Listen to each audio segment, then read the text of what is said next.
sitting here doing some reading, and I got the window next to me over here, looking at the snow falling, Christmas tree right in front of me, and then this little guy comes over and wants to cuddle with daddy as he falls asleep. So just a peaceful time. But you're not here for that. You're here for day 15 of Theology BookMAS, as I say it very quietly. And today's book is The God Who Is There by Francis Schaeffer. This book actually gave me a lot of peace about my faith.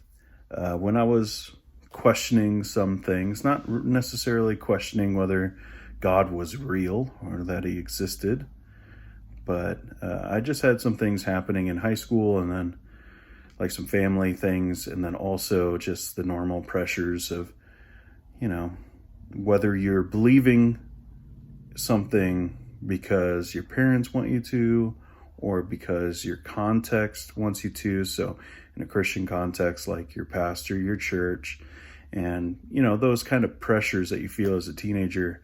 I think there's a moment in every teenager's life where they have to just decide and own their faith and say, it's mine. It's not just my family's. It's something every person has to do, maybe even regardless of your age.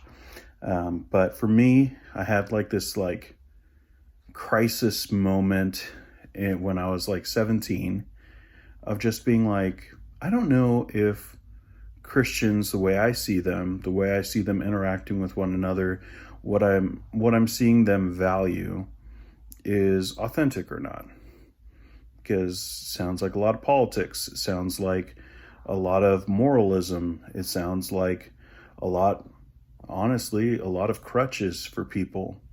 And so it wasn't necessarily whether God existed, but whether Christianity as a whole, maybe evangelicalism, was authentic about the Christian faith.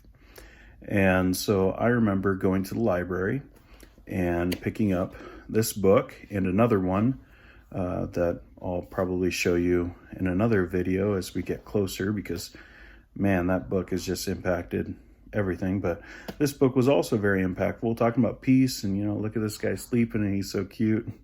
This book gave me a lot of peace because what Francis Schaeffer does in all of his books, he's brilliant. I will say, not necessarily the greatest theologian of all time, but a great apologist and a great just intellectual thinker.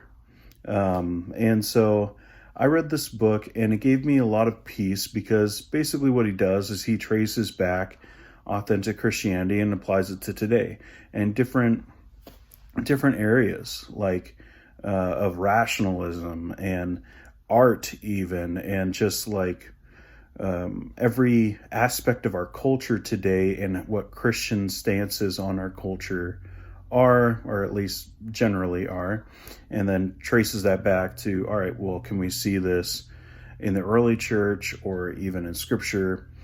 And for a young guy who's really struggling with looking around and seeing Christians saying all these things, but honestly living pretty hypocritical lives, it made me go okay, I can rest in this thing and know that I'm part of a bigger story than just my immediate context, that my faith is connected to something much bigger, to something that is way more impactful.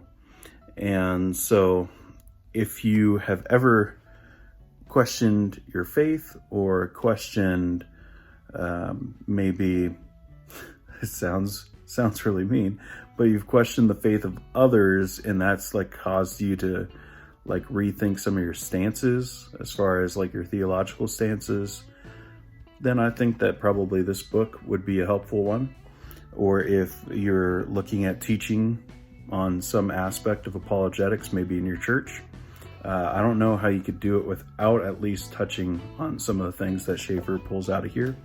But that's the book for today. Tomorrow I'll be back with another one, and probably won't be as cute of a video, but we'll see what we can do. See you then.